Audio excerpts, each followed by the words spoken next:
ಮೊದಲನೆಯ ವಾಚನ ಸಂಖ್ಯಾಕಾಂಡದಿಂದ ವಾಚನ. ಬಿಳಾಮನು ಕಣ್ಣೆತ್ತಿ ನೋಡಿದಾಗ ಕುಲಗಳ ಅನುಸಾರ ಡೇರೆಗಳನ್ನು ಹಾಕಿಕೊಂಡಿದ್ದ ಇಸ್ರಾಯೇಲರು ಅವನಿಗೆ ಕಾಣಿಸಿದರು. ಆಗ ಅವನು ದೇವಾತ್ಮ ಪ್ರೇರಿತನಾಗಿ ಪದ್ಯ ರೂಪದಲ್ಲಿ ಇಂತೆಂದು ಭವಿಷ್ಯ ನುಡಿದನು. ಇದು ಬೇಯೋರನ ಮಗ ಬಿಳಾಮನ ಭವಿಷ್ಯವಾಣಿ, ಮನೋದೃಷ್ಟಿಯಿಂದ ನೋಡುವ ಪುರುಷನ ವಾಣಿ, ದೈವೋಕ್ತಿಗಳನ್ನು ಕೇಳುವವನ ಭವಿಷ್ಯವಾಣಿ, ಪರವಶನಾಗಿ ಕಣ್ತೆರೆದು ಸರ್ವಶಕ್ತನ ದರ್ಶನ ಹೊಂದಿದ ವ್ಯಕ್ತಿಯ ವಾಣಿ.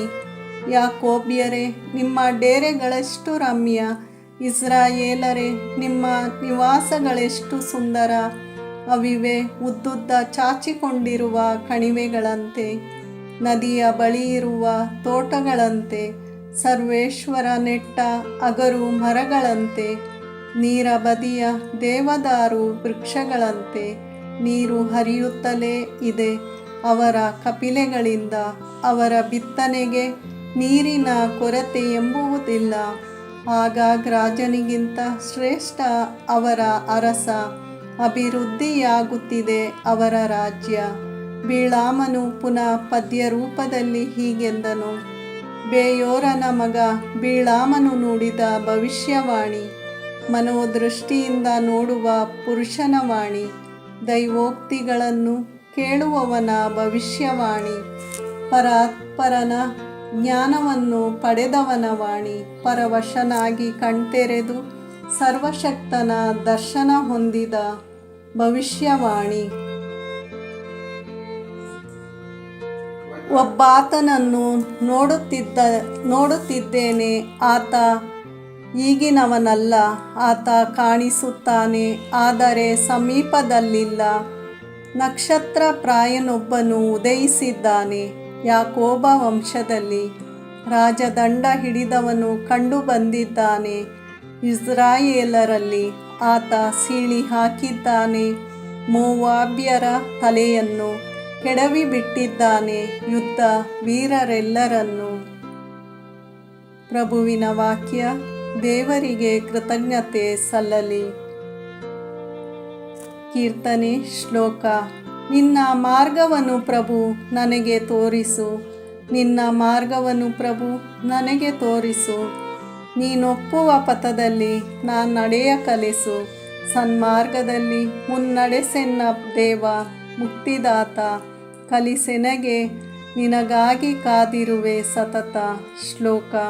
ನಿನ್ನ ಮಾರ್ಗವನ್ನು ಪ್ರಭು ನನಗೆ ತೋರಿಸು, ನೆನೆಸಿಕೋ ಪ್ರಭು ನಿನ್ನ ನಿರಂತರ ಕರುಣೆಯನು. ಆದಿಯಿಂದ ನೀ ತೋರಿದ ಛಲ ಪ್ರೀತಿಯನು. ಯೌವನದೆನ್ನ ಪಾಪ ಪ್ರವೃತ್ತಿಗಳ ಮನದಲ್ಲಿಟ್ಟುಕೊಳ್ಳಬೇಡ. ನಿನ್ನೊಲುಮೆ ನಲ್ಮೆಗಳ ನಿಮಿತ್ತ ಪ್ರಭು ನನ್ನ ನೆನೆಯದಿರಬೇಡ. ಶ್ಲೋಕ. ನಿನ್ನ ಮಾರ್ಗವನ್ನು ಪ್ರಭು ನನಗೆ ತೋರಿಸು, ಸತ್ಯ ಸ್ವರೂಪನು ದಯಾವಂತನು ಪ್ರಭು. ದಾರಿ ತಪ್ಪಿದವರಿಗೆ ಬೋಧಕ ಪ್ರಭು. ದೀನರನ್ನು ನಡೆಸುವನು ತನ್ನ ವಿಧಿಗನುಸಾರ, ಬಡವರಿಗೆ ಕಲಿಸುವನು ತನ್ನ ಧರ್ಮಾಚಾರ. ಶ್ಲೋಕ. ನಿನ್ನ ಮಾರ್ಗವನ್ನು ಪ್ರಭು ನನಗೆ ತೋರಿಸು. ಘೋಷಣೆ. Hallelujah, hallelujah. ಲೋಕಕ್ಕೆ ಪ್ರಭುವು ರಾಜರೂ ಆಗಿ ಬರುವವನನ್ನು ನೋಡಿರಿ. ನಮ್ಮನ್ನು ದಾಸತ್ವದಿಂದ ಬಂಧನದಿಂದ ಅವನು ಬಿಡಿಸುವನು. ಹಲ್ಲೆಲೂಯ. ಮತ್ತಾಯನು ಬರೆದ ಪವಿತ್ರ ಶುಭ ಸಂದೇಶದಿಂದ ವಾಚನ. ಆ ಕಾಲದಲ್ಲಿ ಯೇಸು ಮಹಾದೇವಾಲಯದ ಒಳಕ್ಕೆ ಹೋಗಿ ಅಲ್ಲಿ ಬೋಧನೆ ಮಾಡತೊಡಗಿದರು. ಮುಖ್ಯ ಯಾಜಕರು, ಪ್ರಜಾಪ್ರಮುಖರು ಅವರ ಬಳಿಗೆ ಬಂದು, ಇದನ್ನೆಲ್ಲ ನೀನು ಯಾವ ಅಧಿಕಾರದಿಂದ ಮಾಡುತ್ತಿರುವೆ? ನಿನಗೆ ಈ ಅಧಿಕಾರವನ್ನು ಕೊಟ್ಟವರಾರು ಎಂದು ಪ್ರಶ್ನಿಸಿದರು. ಅದಕ್ಕೆ ಯೇಸು, ನಾನು ನಿಮಗೆ ಒಂದು ಪ್ರಶ್ನೆ ಕೇಳುತ್ತೇನೆ, ಅದಕ್ಕೆ ನೀವು ಉತ್ತರ ಕೊಟ್ಟರೆ ನಾನು ಯಾವ ಅಧಿಕಾರದಿಂದ ಇದನ್ನೆಲ್ಲ ಮಾಡುತ್ತಿದ್ದೇನೆಂದು ನಿಮಗೆ ತಿಳಿಸುತ್ತೇನೆ. ಸ್ನಾನ ದೀಕ್ಷೆ ಕೊಡುವ ಅಧಿಕಾರ ಯೌವಾನನಿಗೆ ಎಲ್ಲಿಂದ ಬಂತು? ದೇವರಿಂದಲೋ ಮನುಷ್ಯರಿಂದಲೋ ಎಂದು ಕೇಳಿದರು. ಅದಕ್ಕೆ ಅವರು ತಮ್ಮ ತಮ್ಮೊಳಗೆ ಹೀಗೆ ಎಂದು ತರ್ಕ ಮಾಡಲಾರಂಭಿಸಿದರು. ದೇವರಿಂದ ಬಂತು ಎಂದು ಉತ್ತರಿಸಿದರೆ, ಹಾಗಾದರೆ ನೀವೇಕೆ ಆತನನ್ನು ನಂಬಲಿಲ್ಲ ಎಂದು ಕೇಳುವನು. ಮನುಷ್ಯರಿಂದ ಬಂತು ಎಂದು ಹೇಳಿದ್ದೇವಾದರೆ ಜನಸಮೂಹಕ್ಕೆ ನಾವು ಭಯಪಡಬೇಕಾಗಿದೆ. ಏಕೆಂದರೆ ಯೌವನನು ಒಬ್ಬ ಪ್ರವಾದಿ ಎಂದು ಸರ್ವರು ಸನ್ಮಾನಿಸುತ್ತಿದ್ದಾರೆ ಎಂದುಕೊಂಡರು. ಬಳಿಕ ಬಂದು ನಮಗೆ ಗೊತ್ತಿಲ್ಲ ಎಂದು ಯೇಸುವಿಗೆ ಉತ್ತರ ಕೊಟ್ಟರು.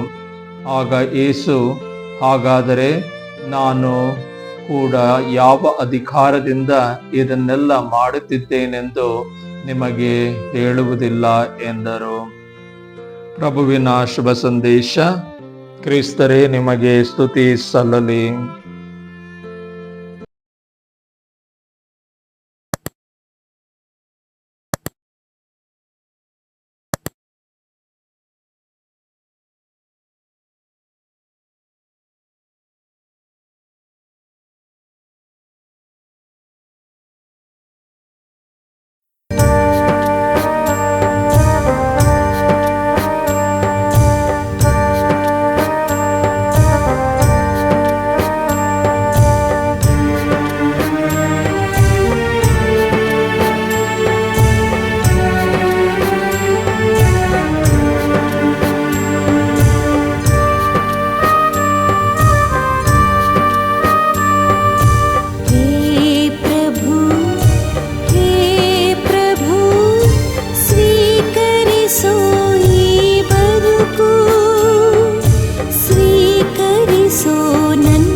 ಸಾಕು